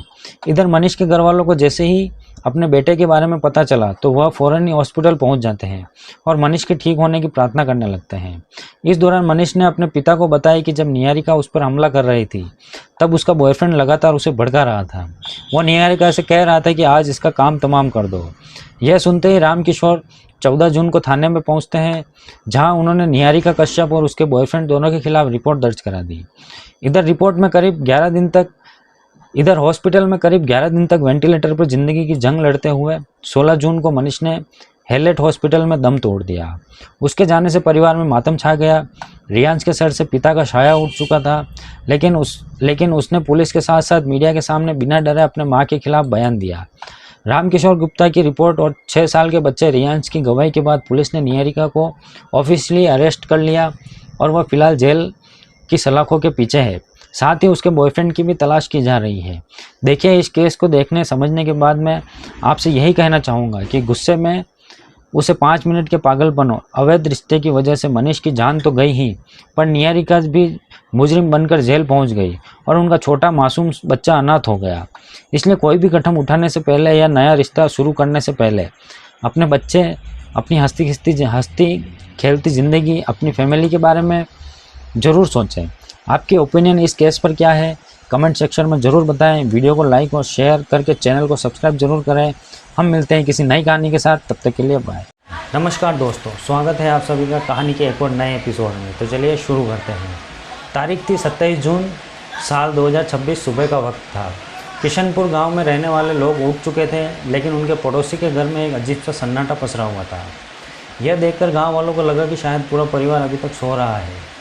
लेकिन जब 7 से 8 बज गए तो उन्होंने एक चीज़ नोटिस की कि घर का जो मेन गेट है वह बाहर से बंद है और उस पर कुंडी लगी हुई है। यह देखकर पड़ोसियों को बहुत अजीब लगा, क्योंकि जब घर के अंदर सब सो रहे हैं तो फिर बाहर से कुंडी किसने लगाई। शक होने पर जैसे ही कुछ पड़ोसियों ने खिड़की के जरिए अंदर झांका तो उनके होश उड़ गए। लेकिन उन्होंने ऐसा क्या देखा और क्या है पूरा केस, जानने के लिए इस वीडियो में एंड तक बने रहिए। इस कहानी की शुरुआत होती है मध्य प्रदेश के मुरैना ज़िले के एक शांत और छोटे से गांव किशनपुर से। इस गांव में एक सीधे साधे कुशवाहा परिवार रहता था, बलराम सिंह कुशवाहा। बलराम की उम्र करीबन 35 साल थी। वो दिखने में भले ही आम नौजवानों जैसा था, लेकिन उसके जो सपने थे ना, वो बहुत बड़े बड़े थे। अपने परिवार को एक अच्छी ज़िंदगी देने के लिए उसने दिन रात मेहनत करना शुरू कर दी। बलराम महाराष्ट्र के पुणे में टाइल्स लगाने का काम किया करता था, लेकिन फिर उसने मार्बल पॉलिशिंग का हुनर सीखा और देश की सिलिकॉन वैली कहे जाने वाले बेंगलुरु शहर में वो काम करने के लिए चला गया। वहाँ पे वो संगमरमर के पत्थर को चमकाने का काम किया करता था। मैं आपको बता दूं, बलराम बेहद मेहनती था। बेंगलुरु की बड़ी बड़ी बिल्डिंग्स और आलीशान घरों में फ़र्श को चमकता हुआ वह जो भी पैसा अर्न किया करता था, उसका एक बड़ा हिस्सा गाँव में रह रहे अपने परिवार को भेज देता था। जब बलराम बेंगलुरु में अपने पैर जमाने लगा तो गाँव में उसकी माँ और परिवार को उसकी शादी का ख्याल आया कि भैया आप इसकी शादी करा लेते हैं। उन्होंने सोचा कि बेटा तो अपने पैरों पर खड़ा ही हो ही चुका है, इसलिए अब उसकी शादी करना बिल्कुल सही टाइम है। इधर मुरैना के ही पास में एक गांव है कुतावरा। वहाँ पर रहने वाले मलखान सिंह कुशवाहा अपनी बेटी रविता के लिए एक अच्छे और संस्कारी लड़के की तलाश कर रहे थे। मैं आपको बता दूं, रविता एक सीधी सीधी घरेलू और बड़े की इज्जत करने वाली लड़की थी। वो ज़्यादा पढ़ी लिखी तो नहीं थी, लेकिन घर के काम काजों करने में बड़े होशियार थी। उसके पिता चाहते थे कि उन्हें अपनी बेटी के लिए एक ऐसे लाइफ पार्टनर मिले जो उसका अच्छे से ख्याल रख सके और उसको अच्छे से समझ सके। जब उनके सामने रिश्तेदारों और कुछ बलोचियों के जरिए बलराम का रिश्ता आया तो उन्होंने सबसे पहले उसके बारे में जानने की कोशिश की और सारी जानकारी जुटाने के बाद मलखान सिंह को बलराम सिंह काफ़ी अच्छा लगा। उन्होंने उसके परिवार से मुलाकात की और आपसी बातचीत के बाद बलराम और रविता का जो रिश्ता था वह तय कर दिया गया। कुछ टाइम बाद यानी कि साल 2016 या 17 के आसपास पूरे रीति रिवाजों, बैंड बाजों और धूमधाम के साथ इन दोनों की शादी हो गई और रविता विदा होकर किशनपुर गांव में बलराम के घर आ गई। शादी के शुरुआती साल किसी खूबसूरत सपने जैसे थे। दोनों के बीच बहुत ही प्यार और बहुत ही अंडरस्टैंडिंग थी। बलराम जब बेंगलुरु में काम करता था तो वो रविता गांव में रहकर अपनी फैमिली को अच्छे से संभाल रही थी। जब भी बलराम त्योहारों या छुट्टियों में गांव आता तो पूरा घर में खुशियां छा जाती। दोनों एक दूसरे की छोटी छोटी खुशियों का बहुत ही अच्छे से ध्यान रखा करते थे। गांव के लोग भी इन्हें देखकर कहते थे कि दोनों की जोड़ी है वो एकदम परफेक्ट है। वक्त बीतने के साथ रविता ने एक प्यारे से बेटे को जन्म दिया जिसका नाम रखा आरव। इसके बाद उसके घर में दूसरे बेटे की किलकारियाँ गूंजी और इसका नाम रविता और बलराम ने मिलकर रख दिया उर्फ अतुल। साल 2026 आते आते बड़ा बेटा आरव जो था वो 8 साल का हो चुका था और छोटा बेटा देबू 5 साल का हो गया था। दोनों बच्चे बहुत ही प्यारे थे और रविता के लिए तो उसकी जान से बढ़कर थे। वहीं बलराम भी अपने बेटों की खातिर परिवार से दूर बेंगलुरु में अपना पसीना बहा मेहनत कर रहा था ताकि उसके जो बच्चे हैं वह अच्छे स्कूल में पढ़ सकें। वह रोज़ घर पर फ़ोन किया करता था और अपनी फैमिली से बातचीत किया करता था। इस हंसते खेलते परिवार में सब कुछ ठीक चल रहा था, लेकिन फिर धीरे धीरे चीज़ें बदलने लगती। ऐसा बताया जाता है कि बलराम के मन में यह सोच घर करने लग गई थी कि रविता का किसी की और के साथ अफेयर चल रहा है। जब रविता का फ़ोन बिजी आता या वह किसी वजह से फ़ोन नहीं उठा पाती तो बलराम का जो डाउट था वो और गहरा होता जाता। वो बेंगलुरु में रहते हुए भी अब चैन से नहीं रह पा रहा था। बलराम के दिमाग में हर टाइम बस यही बात घूम रही थी कि उसकी पत्नी उसे धोखा दे रही है। शक का यह कीड़ा बलराम के दिमाग में इस तरह से हावी हो गया कि उसका मन काम में पूरी तरह लगना बंद हो गया। उसे लगने लगा कि अगर वो बेंगलुरु में रहा तो उसका जो घर है वो बर्बाद हो जाएगा। अपनी पत्नी पर 24 घंटे नज़र रखने के लिए बलराम ने बेंगलुरु में अपनी अच्छी खासी मार्बल पॉलिशिंग की जो जॉब थी और कमाई थी उसे छोड़ दिया। उसने अपने ठेकेदार से कहा कि अब वो अपने गांव जा रहा है और मई जून 2026 के आसपास वो बेंगलुरु में सब कुछ समेटकर घर वापस अपने गांव किशनपुर आ गया। उसका गांव आने के बाद मकसद रविता की जगह और उस पर कड़ी नज़र रखना था। यहाँ पर आने के बाद बलराम का जो बिहेवियर था वो पूरी तरह से बदल चुका था। वो एक पति की तरह नहीं बल्कि रिपोर्टर्स के मुताबिक एक जेलर की तरह रविता पर पाबंदियाँ लगाने लगा। रविता का घर से बाहर निकलना, पड़ोसियों से बात करना या फ़ोन पर किसी से लंबी बात करना बलराम को अब यह बर्दाश्त नहीं था। वो छुप छुप कर रविता का मोबाइल चेक किया करता था कि उसने किससे बात की या फिर किससे मैसेज भेजा।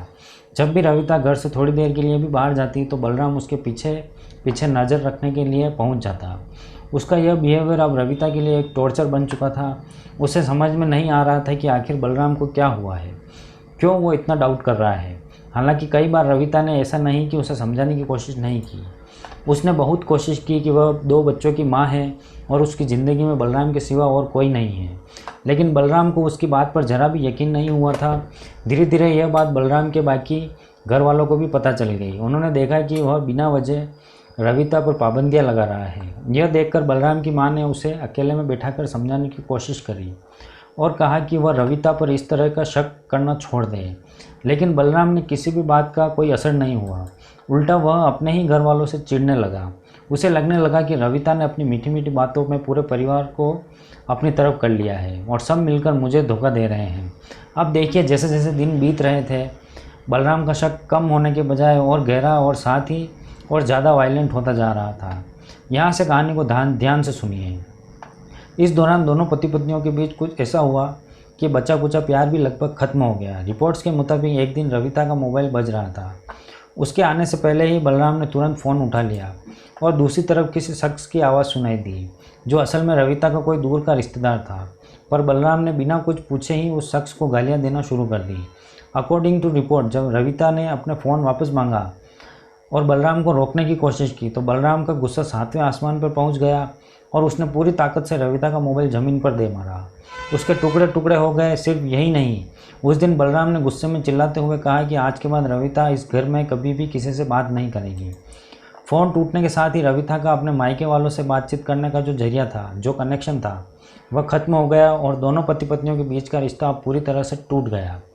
रविता और बलराम एक ही छत के नीचे रहते थे, लेकिन उनके बीच की दूरियां मीलों लंबी हो चुकी थी। जिस घर में पहले हंसी किसी की आवाज़ें गूंजा करती थी, वहां पर अब सन्नाटा पसर चुका था। देखते ही देखते जून 2026 आ गया। इस दौरान गांव में एक धार्मिक भगवत कथा का भव्य शुभारंभ हुआ। ग्रामीण इलाकों में देखिए, जब भी ऐसी कथा होती है तो पूरा गांव अपनी आपसी कड़वाहट भूलकर उसमें शामिल होते हैं। रविता भी इसी उम्मीद में उस कथा में जाने लगी कि शायद भगवान के दरबार में जाने से उसके घर में जो कलेश चल रहा है, जो प्रॉब्लम चल रही है, वो सब सॉर्ट हो जाए और बलराम ठीक हो जाए, पहले जैसा हो जाए। पर पुलिस जांच के मुताबिक इस धार्मिक माहौल में एक ऐसी घटना घटी जिसने बलराम के शक को पागलपन में बदल दिया। दरअसल कथा के आखिरी दिनों में करीबन 14 या 15 जून के आसपास पांडल में बहुत ही सुंदर भजनों का कीर्तन चल रहा था। वहाँ गांव की बहुत सारी औरतें भगवान की भक्ति में खुश होकर नाच रही थी। रविता भी उन सब औरतों के साथ वहाँ पर मौजूद थी। भजनों को सुनकर और वहाँ की खुशी को माहौल देखकर रविता भी उस खुशी हो गई और वह बाकी औरतों के साथ भगवान के भजनों पर थोड़ी देर के लिए नाचने लगी। यह कोई गलत डांस नहीं था, सिर्फ भगवान की भक्ति और पूजा पाठ की खुशियों में किया गया एक सीधा साधा डांस था और ना ही उसने इसमें कुछ गलत किया था। लेकिन यहाँ से ट्विस्ट आता है। पंडाल के कोने में खड़े गांव के कुछ शरारती लड़कों ने अपने मोबाइल से रविता का डांस करते हुए वीडियो रिकॉर्ड कर लिया। उन लड़कों ने वो वीडियो व्हाट्सएप के जरिए सीधे बलराम के मोबाइल पर भेज, जिसे देखते ही उसके दिमाग पर एकदम हैवानियत से सवार हो गई, अपना आपा खो बैठा। बलराम ने उस धार्मिक डांस का बहुत गलत और घिनौना मतलब निकाला। उसे लगने लगा कि रविता जानबूझकर गांव के जो मेल्स हैं उनके सामने नाच रही है, उनको हटाने की कोशिश कर रही है। उसने परिवार की इज्जत मिट्टी में मिला दी। इसी सोच के साथ बलराम ने घर पहुंचते ही रविता पर हमला कर दिया। उसने रविता को बालों से पकड़ा, उसे बेरहमी से पीटा। रविता रोती रही, चिल्लाती रही कि वह सिर्फ भगवान के भजनों पर नाच रही थी, लेकिन बलराम ने उसकी एक भी नहीं सुनी। घर के अंदर हो रहे इस भयानक टॉर्चर की खबर जब कोतावार गांव में रहने वाले रविता के पिता मलकान सिंह कुशवाहा को लगी तो वह अपनी बेटी की जान बचाने तुरंत ही किशनपुर पहुंच गए और उन्होंने बलराम से बात करने की कोशिश की, लेकिन उसे साफ कह दिया कि वो रविता को अपने घर में नहीं रखेगा।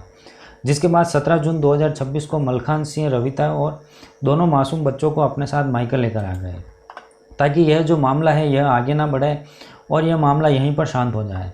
मायके पहुंचकर रविता ने राहत की सांस ली, लेकिन बच्चों का फ्यूचर अब दांव पर था। इसलिए समाज और परिवार के बुजुर्ग दोनों पक्षों की बातचीत कराई। जिसके बाद 24 जून 2026 को बलराम अपने परिवार के कुछ लोगों के साथ कोतावार पहुंच गया। वहां उसने सबके सामने हाथ जोड़े, अपनी गलती मानी और वादा किया कि वह आगे रविता के साथ झगड़ा नहीं करेगा और अब यह बिल्कुल अच्छे रस्से रहेंगे।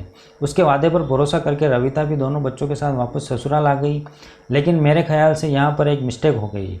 उसे इस बात का ज़रा भी अंदाज़ा नहीं था कि बलराम का यह जो समझौता है यह सिर्फ एक दिखावा था। उसके अंदर का जो शक और गुस्सा अभी शांत नहीं हुआ था। रविता की फैमिली के मुताबिक बलराम जब घर ले आया उनकी बेटी को, उसके बाद भी लड़ाई झगड़ा करता रहा।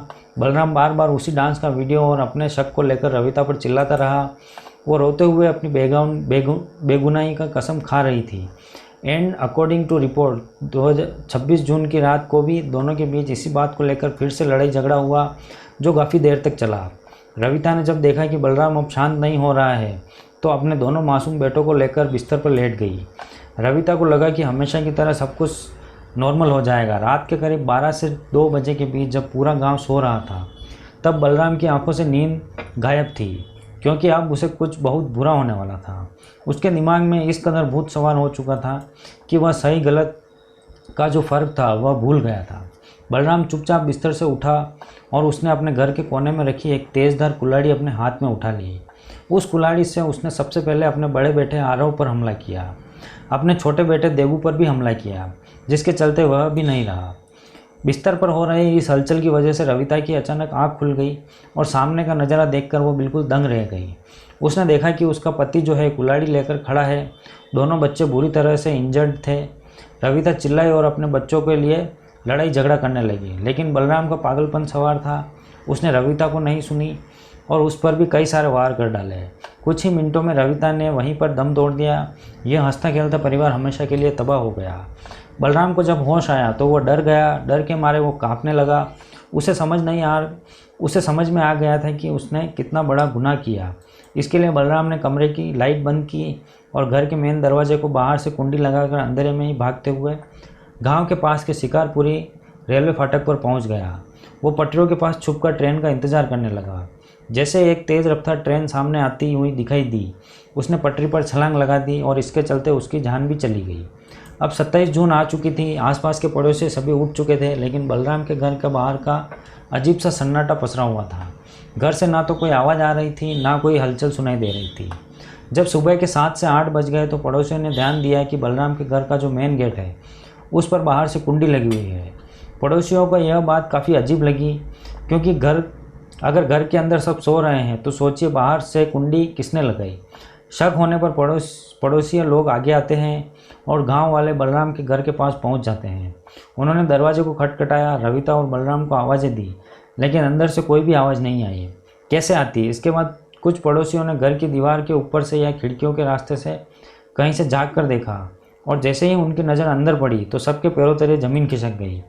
किसी को भी यकीन नहीं हुआ। उन्होंने देखते ही पड़ोसी ज़ोर ज़ोर से चिल्लाने लगे और चीख पुकार की आवाज़ सुनकर बलराम की माँ, उसके भाई और बाकी गांव वाले लोग भी दौड़कर वहां पर पहुंच गए। पूरे गांव में कोहराम मच गया। इसके तुरंत बाद ही गांव के सरपंच ने माता बसैया थाना पुलिस को फ़ोन करके इस पूरी घटना की जानकारी दे दी। पुलिस ने भी बिना टाइम गंवाए फोरेंसिक्स एक्सपर्ट की टीम को लेकर उस जगह पर पहुंच गई और जब घर के अंदर गई तो वहां का नज़ारा देखकर सब के सब बिल्कुल शॉक्ड हो गए। पूरे कमरे और आंगन में जो निशानियां बची थी वो बहुत ज़्यादा डरा देने वाली थी। 32 साल की रविता और दोनों बच्चों की बॉडी वहाँ पर पड़ी हुई थी और समझ में आ रहा था कि कितनी बर्बरता से बर्बरती की गई है। पुलिस ने उन्होंने अपने कब्जे में लेकर पोस्टमार्टम लिए डिस्ट्रिक्ट हॉस्पिटल भेज दिया और घर की छानबीन करने लगे। इस दौरान पुलिस को वो कुल्हाड़ी भी मिल गई जिसका यूज़ पूरी घटना को अंजाम देने के लिए किया गया था। अब क्योंकि घर का मेन डोर बाहर से बंद था, इसलिए पुलिस के मन में पहला शक यही आया कि जो मुजरिम है वह कोई बाहर का शख्स नहीं है, बल्कि घर का ही कोई मेंबर है। जब पुलिस ने घर वालों और पड़ोसियों से पूछताछ की, रविता का जो हस्बैंड है बलराम वो कहाँ पे है, तो किसी के पास कोई जवाब, क्योंकि वह रात से ही गायब था। यह जानने के बाद पुलिस की एक टीम ने तुरंत बलराम की तलाश गाँव में और आसपास के इलाकों में नाकाबंदी शुरू कर दी। अपनी जो इन्वेस्टिगेशन थी वह स्टार्ट कर चुकी थी। पुलिस अब बलराम को ढूंढ रही थी कि इस खुलासे के करीब 1 से 1.5 घंटे बाद पुलिस को रेलवे पुलिस से एक जानकारी मिलती है, जिसमें बताया गया कि गांव से कुछ ही दूरी पर मौजूद शिकारपुर रेलवे फाटक के पास पटरियों पर एक शख्स की बॉडी पड़ी हुई है, जिसने ट्रेन के आगे कूदकर खुद की जान दे दी। यह सुनकर पुलिस ऑफिसर तुरंत ही फोरेंसिक्स टीम और गाँव के कुछ लोगों को लेकर शिकारपुर रेलवे स्टेशन ट्रैक पर पहुँच जाते हैं। जब बॉडी के कपड़ों और हुलिया को देखा जाता है तो गांव वाले तुरंत पहचान लेते हैं कि यह बॉडी किसी और की नहीं बल्कि बलराम की है। इसे देखकर सब बिल्कुल दंग थे। इस केस को देख के बलराम की बॉडी मिलने के बाद पुलिस के सामने सब पूरी कहानी साफ हो चुकी थी, बिल्कुल क्लियर। उन्हें कंक्लूजन निकालना कि बलराम ने पहले गहरी नींद में सो रही अपनी पत्नी और अपने दोनों बच्चों को मारा और उसने कानून से बचने के लिए या फिर अपना कह सकते हैं कि पछतावे की वजह से जो भी रीज़न हो, घर का मेन डोर बंद किया और सीधे रेलवे पटरी की तरफ भाग गया। वहाँ सुबह होने से पहले उस ट्रेन के आगे छलांग लगा दी। यही नहीं, पुलिस ने रविता के पिता मलखान सिंह और बलराम की मां से भी बयान जो है वो दर्ज किए। मलखान सिंह ने पुलिस को उस भागवत कथा वाले उस डांस वीडियो के और बलराम के शक के बारे में भी बताया, जिससे पुलिस को इस वारदात का जो असली वजह थी वो समझ आ गई और चंद घंटों की जांच और साफ हो गया कि एक सनकी पति के शक ने पहले 3 मासूम जिंदगी को ख़त्म किया और बाद में उसने अपनी जान दे दी। वेल, इस पूरी कहानी को सुनने के बाद आपका ओपिनियन हो जो लिखें, कैसा लगा आपको इसको सुनकर, आपकी जो भी राय हो हमें इस कमेंट लिख के ज़रूर बताइए। हम मिलते हैं किसी नई कहानी के साथ, तब तक के लिए बाय। नमस्कार दोस्तों, स्वागत है आप सभी का कहानी के एक और नए एपिसोड में। तो चलिए शुरू करते हैं। जरा सोचिए, अगर किसी घर में सबसे ज़्यादा भरोसा आप अपने ही भाई पर हो और वही भाई एक दिन आपके खिलाफ सबसे बड़ी साजिश का हिस्सा निकल आए तो क्या होगा। आगरा में रहने वाले 22 वर्षीय अमित कुमार के साथ कुछ ऐसा ही हुआ। सुबह वह रोज की तरह घर से काम पर जाने के लिए निकले थे। परिवार को लगा कि कुछ घंटे के बाद वह वापस आएंगे, लेकिन महज 1 घंटे के भीतर खबर आई कि अमित का शव घर से कुछ ही दूरी पर झाड़ियों में पड़ा है। पहली नज़र में मामला किसी पुरानी दुश्मनी या आपसी रंजिश का लग रहा था, लेकिन पुलिस की जांच जैसे जैसे आगे बढ़ रही, हर परत के साथ कहानी और भी हैरान करने वाली होती चली गई। इस केस में सबसे बड़ा सवाल यह नहीं था कि अमित की हत्या किसने की, बल्कि यह था कि आखिर कोई अपना ऐसा क्यों करेगा। आखिर इस हत्या के पीछे क्या वजह थी, आइए जानते हैं पूरी कहानी। आगरा के सदर क्षेत्र में सुल्तानापुर की एक छोटी बस्ती में रहने वाले अमित कुमार सिर्फ 22 साल अपने परिवार के साथ साधारण जीवन जी रहे थे। 19 फरवरी 2026 को शादी हुई थी उसकी। नई दुल्हन घर में आई थी, नाम था खुशी, पर इस घर में वो खुशी किसी के लिए नहीं थी। अमित वहीं पास के कौंट इलाके में स्थित एक ढाबे पर वेटर का काम करते थे और रोज़ की तरह मेहनत करके घर चलाते थे। पिछले बुधवार की सुबह भी बाकी दिनों जैसी ही शुरू हुई। करीब 7 बजे अमित घर से निकले। उन्होंने घर में बताया कि वह काम पर जा रहे हैं, लेकिन किसी ने कल्पना ही नहीं की थी कि वह उसके जीवन की आखिरी सुबह होगी। करीब 1 घंटे बाद आसपास के लोगों ने घर से लगभग 100 मीटर दूर झाड़ियों के बीच एक युवक को पड़ा देखा। पास जाकर देखा तो वो अमित थे। उनके सिर और चेहरे पर गंभीर चोटों के निशान थे। घटना की सूचना मिलते ही पूरे इलाके में अफरा तफरी मच गई। लोगों ने तुरंत इसकी सूचना पुलिस को दी। पुलिस मौके पर पहुंची और जांच शुरू हुई। इसी दौरान अमित के छोटे भाई भोलू ने आरोप लगाया कि ढाबे पर काम करने वाला एक युवक का इस हत्या में हाथ हो सकता है। पहली नज़र में यह आरोप पुलिस के लिए एक संभावित सुराग था, लेकिन अनुभवी जांच अधिकारी केवल आरोप के भरोसा नहीं करते, पहले वे सबूत तलाशते हैं। इसी वजह से पुलिस ने घटनास्थल के आसपास मौजूद सीसीटीवी कैमरे को फुटेज खंगालनी शुरू की। उन्होंने अंदाज़ा नहीं था कि कैमरे में कैद एक दृश्य पूरी कहानी बदल देगा। फुटेज देखने पर पुलिस ने पाया कि अमित के पीछे पीछे उसका छोटा भाई भोलू भी उसी दिशा में जाता हुआ दिखाई दे रहा है। यह जानकारी पुलिस के लिए महत्वपूर्ण थी। अब पुलिस ने भोलू की गतिविधियों पर विशेष ध्यान देना शुरू किया। पुलिस ने घटनास्थल का निरीक्षण किया और उपलब्ध साक्ष्यों को इकट्ठा किया। इसके बाद पूरे परिवार और आसपास के लोगों ने पूछताछ शुरू हुई। हर व्यक्ति से अलग अलग सवाल पूछे गए। भोलू से भी बातचीत हुई। शुरुआत में उसने खुद को बेगुनाह बताया और जो उसने पहले लगाया गए वही आरोप पर कायम रहा, लेकिन जांच की टीम को कई बातें मेल नहीं खा रही थी, इसलिए यही से पूछताछ का तरीका बदला। बीते गुरुवार सुबह पुलिस दोबारा घर पहुंची और भोलू को पूछताछ के लिए बुलाया। इसी दौरान एक और घटना हुई। रिपोर्ट के अनुसार अमित की पत्नी खुशी पुलिस की गतिविधियों से घबरा गई और कथित तौर पर वह आत्महत्या का प्रयास करने लगी। इस घटना ने पुलिस के अधिकारियों का ध्यान और अधिक आकर्षित किया। अब पुलिस केवल हत्या ही नहीं बल्कि पूरे परिवार के भीतर के संबंधों को समझने की कोशिश कर रही थी। लंबी पूछताछ के बाद पुलिस के अनुसार भोलू ने चौंकाने वाली जानकारी दी। उसने कथित रूप से बताया कि अमित की शादी 19 फरवरी 2026 को हुई थी और शादी के बाद उसका अपनी भाभी खुशी के साथ प्रेम संबंध बन गया। पुलिस के अनुसार दोनों साथ रहना चाहते थे। जांच में यह भी दावा किया गया कि इस घटना से कुछ दिन पहले अमित ने दोनों को आपत्तिजनक स्थिति में देख लिया था, जिसके बाद घर में विवाद भी हुआ था। इसके बाद कथित रूप से अमित को रास्ते से हटाने की योजना बनाई गई। पुलिस के अनुसार घटना वाले दिन अमित पहले उस स्थान पर पहुंचा जहां लोग शौच करने के लिए जाते थे। जैसे ही वह बैठा, पीछे से भोलू वहां पर पहुंचा। आरोप है कि उसने पास में पड़ा सीमेंट का पत्थर उठाकर अमित के चेहरे और सिर पर कई बार वार किए। इसके बाद कथित रूप से गमछे से गला घोंट दिया गया। पुलिस का कहना है कि वारदात के बाद वहां से निकल गया और बाद में खुद को सामान्य दिखने की कोशिश करता रहा। पुलिस के अनुसार हत्या के बाद भोलू ने पुलिस का ध्यान भटकाने के लिए ढाबे पर काम करने वाले दूसरे युवक पर आरोप लगाया। पुलिस ने उपलब्ध साक्ष्यों, सीसीटीवी फुटेज और पूछताछ के आधार पर भोलू को हत्या के आरोप में तथा खुशी को हत्या की साजिश रचने के आरोप में गिरफ्तार किया। इस खुलासे के बाद न केवल परिवार बल्कि पूरा मोहल्ला स्तंभ रह गया। लोगों को लिए विश्वास करना कठिन था कि जिस परिवार में कुछ महीने पहले शादी की खुशियां मनाई गई थी, वहीं इतने कम समय के भीतर गंभीर आरोप अपराध सामने आ जाएगा। इस पूरे मामले में हमें सीख मिलती है कि किसी भी आपराधिक मामले की शुरुआत आरोप हमेशा अमित सच नहीं होता। यह सिर्फ एक हत्या की कहानी नहीं, यह कहानी उस भरोसे की मौत की है जो एक भाई को दूसरे भाई पर होती है। अमित को क्या पता था कि जिस छत के नीचे वह सोता था उसी छत के नीचे उसकी मौत की साजिश बुनी जा रही थी।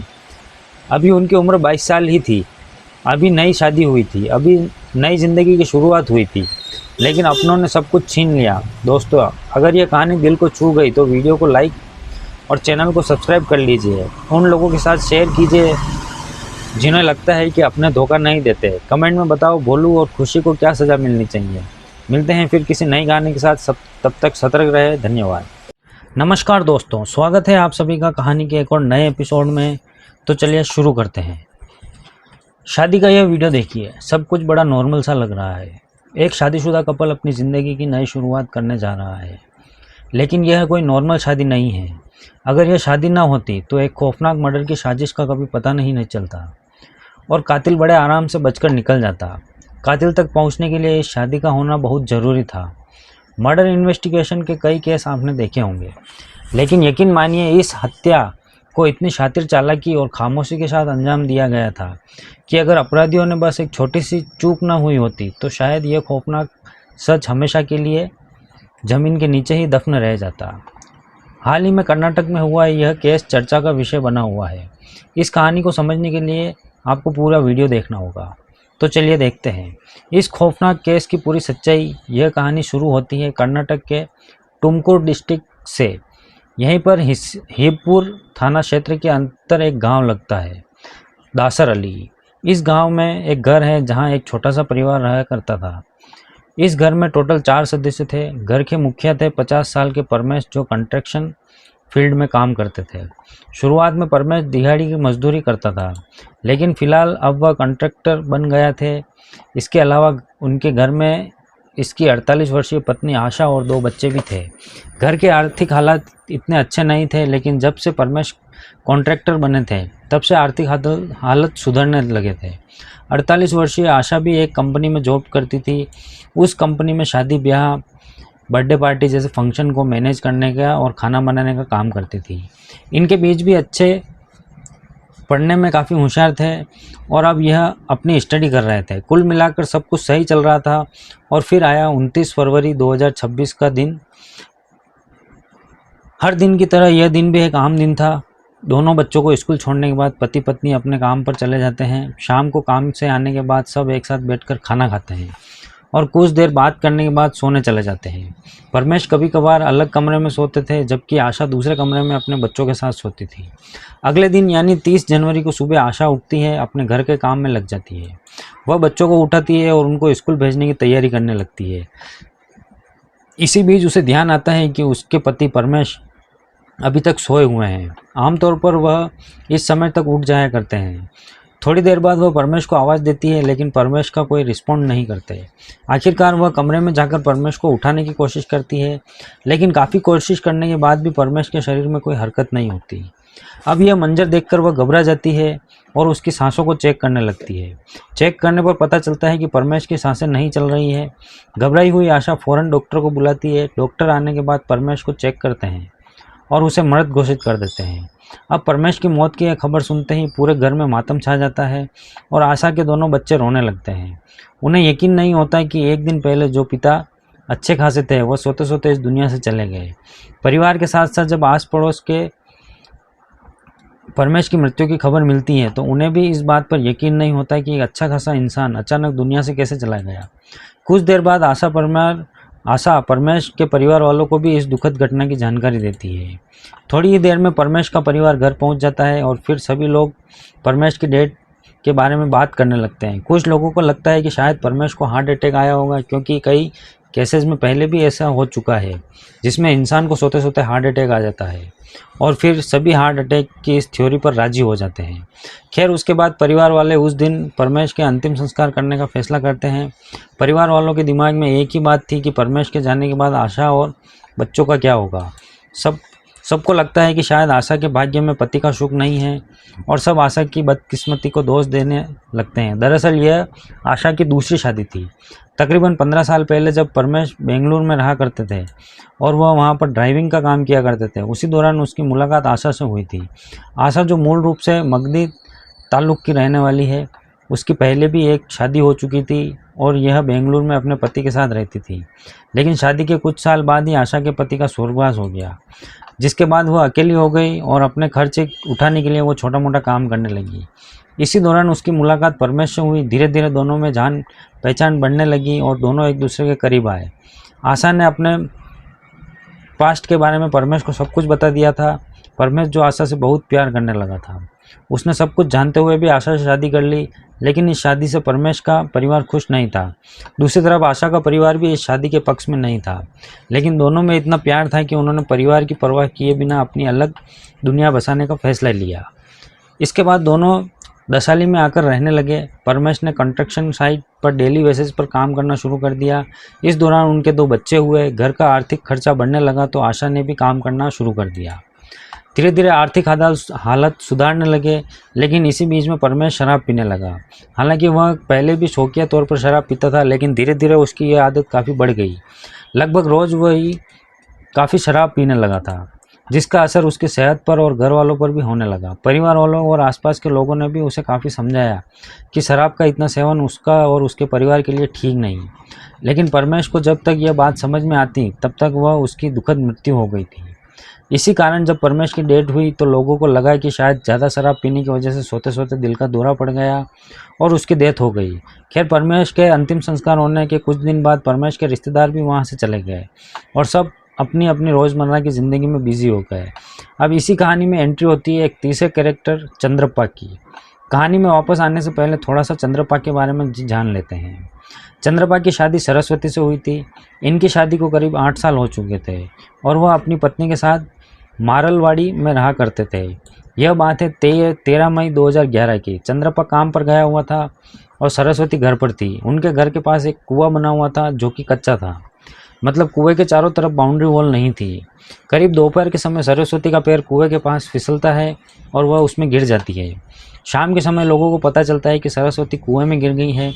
पुलिस को फ़ोन किया जाता है और सब मिलकर सरस्वती को कुएं से बाहर निकालते हैं और फ़ौरन उसे हॉस्पिटल ले जाते हैं। लेकिन हॉस्पिटल पहुंचने से पहले ही उसकी डेथ हो जाती है। दूसरी तरफ सरस्वती की फैमिली इस घटना को एक्सीडेंट मानने के लिए तैयार नहीं होती और वह चंद्रप्पा पर इल्ज़ाम लगाती है कि उसने ही उनकी बेटी को कुएं में धक्का दिया है। सरस्वती की मदद की कंप्लेंट पर पुलिस चंद्रप्पा को अरेस्ट कर लेती है। मामला कोर्ट में जाता है और 2011 से लेकर 2017 तक चलता है। सारी बातों पर गौर करने के बाद 2017 में कोर्ट चंद्रप्पा को दोषी ठहराती है और उसे 498 के तहत 1 साल और IPC 306 के तहत 7 साल की सज़ा सुनाती है, यानी टोटल 8 साल। 8 साल जेल में काटने के बाद चंद्रप्पा जेल से बाहर आता है। बाहर आने के बाद वह टुमकुर डिस्ट्रिक्ट के कोगल नामक जगह पर शिफ्ट हो जाता है और फिर अपनी ज़िंदगी की शुरुआत करने लगता है। 47 साल का चंद्रप्पा कुकिंग का काम सीखता है और शादी ब्याह में खाना बनाने का काम करने लगता है। अब वापस आते हैं आशा और परमेश की कहानी पर। इधर परमेश के जाने के बाद आशा बिल्कुल अकेली पड़ जाती है। उसकी यही चिंता थी कि बच्चों और घर की जिम्मेदारी को वह अकेला कैसे संभाल पाएगी।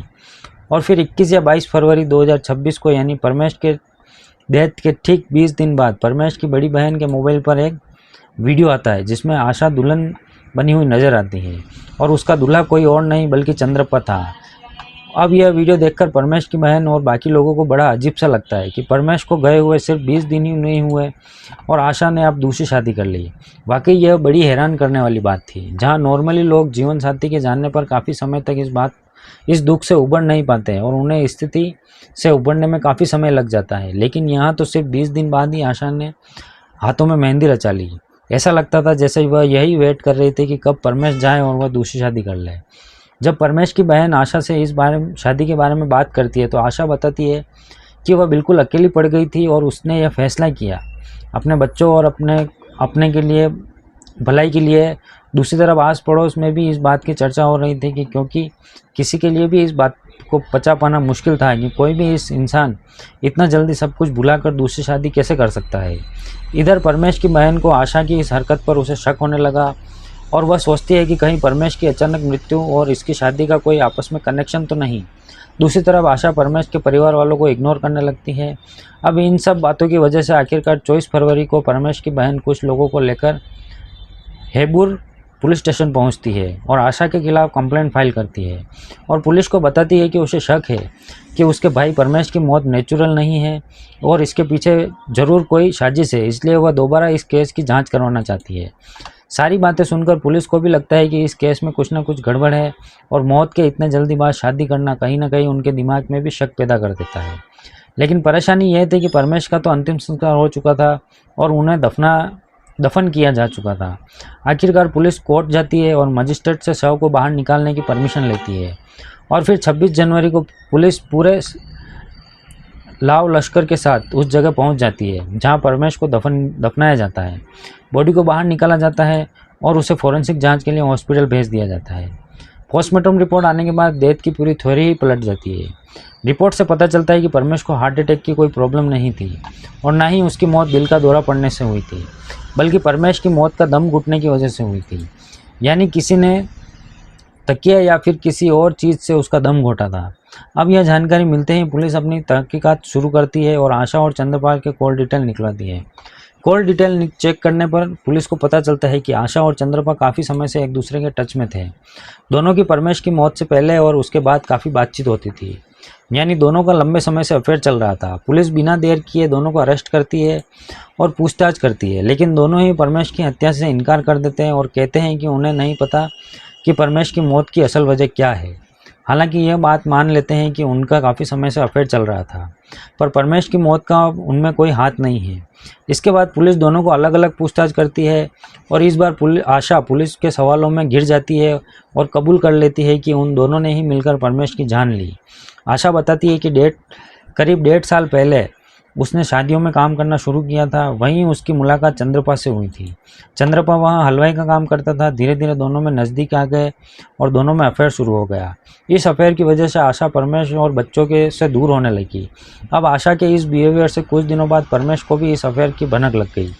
परमेश ने आशा को समझाया कि वह चंद्रपा से अपने सारे रिश्ते खत्म कर ले, वरना उसके एक गलत फैसले से पूरा परिवार बिखर जाएगा। लेकिन आशा चंद्रपा को छोड़ने के लिए तैयार नहीं थी। उसने साफ साफ कह दिया कि उसने डिवोर्स लेना है तो ले ले, लेकिन वह चंद्रपा को नहीं छोड़ेगी। दूसरी तरफ परमेश जो अपने बच्चों से बहुत प्यार करता था, वह डिवोर्स की बात पर तैयार नहीं होता। इसके बाद परमेश ने आशा पर नज़र रखनी शुरू कर दी और उससे इधर उधर जाने से टोकने लगा और फिर उन्हीं बातों की वजह से घर में कलेश होना शुरू हो गया। साथ ही कलेश की वजह से परमेश काफ़ी शराब पीने लगा। इधर चंद्रपा आशा से शादी करना चाहता था, लेकिन आशा ने कहा कि जब तक बच्चे हैं उसका पति उससे नहीं छोड़ेगा और उसके रहते वह शादी नहीं कर सकती। अब परमेश दोनों की राह का सबसे बड़ा रोड़ा बन गया था और आखिरकार दोनों ने उसे रास्ते से हटाने का प्लान बनाना शुरू कर दिया। दोनों इस वारदात को ऐसे अंजाम देना चाहते थे कि लोग ऐसा लगे कि ये एक नेचुरल डेथ है। इसलिए उन्होंने परमेश की शराब को एक हथियार की तरह इस्तेमाल किया। दोनों ने प्लान बनाया कि रात को जब परमेश नशे की धुत में होगा तब इस काम को अंजाम देंगे, ताकि वह ज़्यादा रिएक्ट ना कर पाए। और फिर पूरी प्लानिंग के तहत 29 जनवरी को परमेश घर आया। रोज़ की तरह उस दिन भी वह नशे में धुत था। उसके बाद वह खाना खाकर सो गया। देर रात मौका देखकर आशा चंद्रपा को घर बुलाती है। चंद्रपा के घर पहुंचते ही दोनों देखते हैं कि परमेश नशे की हालत में लगभग बेहोश है। उसके बाद दोनों तकिए से उसके मुंह दबाने लगते हैं। नशे में होने की वजह से परमेश ज़्यादा कुछ नहीं कर पाता और दम तोड़ देता है। उसके बाद चंद्रपा चुपचाप वहाँ से चला जाता है और प्लान के अकॉर्डिंग आशा अगली सुबह रोने धोने का ड्रामा करने लगती है और सबको यह यकीन दिलाती है कि उसके पति को हार्ट अटैक आया है। नशे की लत की वजह से सब यह मान लेते हैं कि हाँ, शायद ऐसा भी हुआ होगा कि परमेश और आशा की अंदरूनी झगड़े की किसी की कोई जानकारी नहीं थी, इसलिए किसी को भी आशा पर शक नहीं होता और वह बड़ी सफाई से इस बात को दबा देती है। बात करते हैं इस कहानी की, तो अगर आशा और चंद्रपा ने शादी के लिए थोड़ा इंतज़ार किया होता तो शायद ये मर्डर कभी सामने ही नहीं आता। लेकिन इस बात की कोई भी गारंटी नहीं है दोनों की शादी कितने दिन तक टिकती। ध्यान देने वाली बात यह है कि जब आशा ने परमेश से डिवोर्स और चंद्रपा को ना छोड़ने की बात कही थी, तभी परमेश को समझ जाना चाहिए था कि आशा से अलग होने में ही भलाई है।